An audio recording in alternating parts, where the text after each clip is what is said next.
Off the banks of the River Gambia lies Kunta Kinteh Island, a small but profoundly significant site that tells the story of Africa's painful past and enduring spirit. Formerly known as James Island, the island and its related sites were inscribed as a UNESCO World Heritage Site in 2003 for their role in the history of the transatlantic slave trade.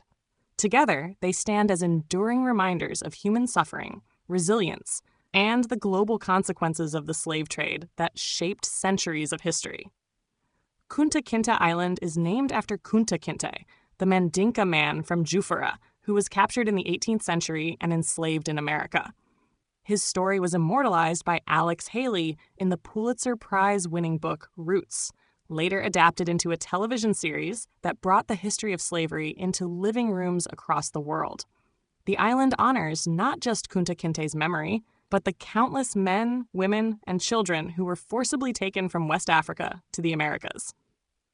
The ruins of Fort James dominate the island, originally constructed in the mid-17th century by European traders as a strategic outpost to control river access and commerce.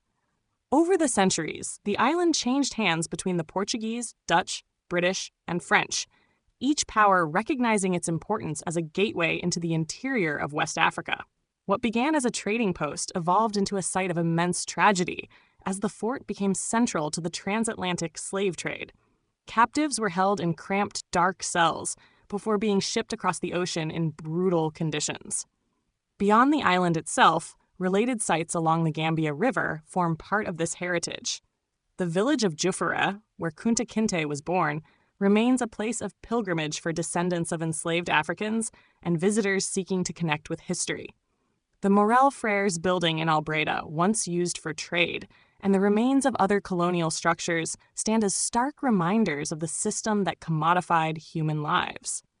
These locations are preserved not as relics of power, but as spaces of remembrance where the voices of the past continue to echo.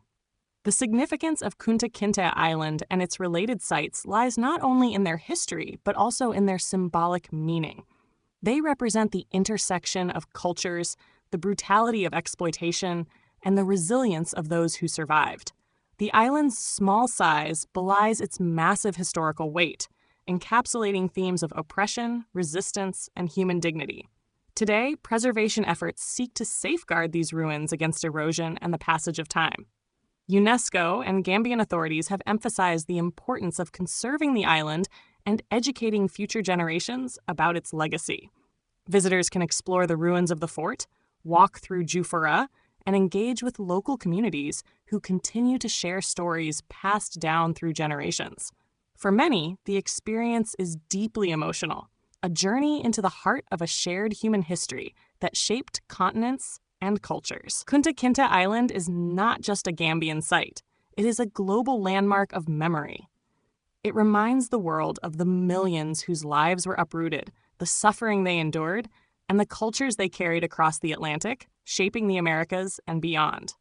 It also serves as a place of reflection, where humanity can confront the injustices of the past and commit to building a future rooted in dignity, equality, and remembrance. As one stands on Kunta Kinteh Island today, surrounded by the waters of the Gambia River, the ruins whisper stories of resilience and survival. It is a place where history lives, where pain and pride coexist, and where the memory of the enslaved remains eternal.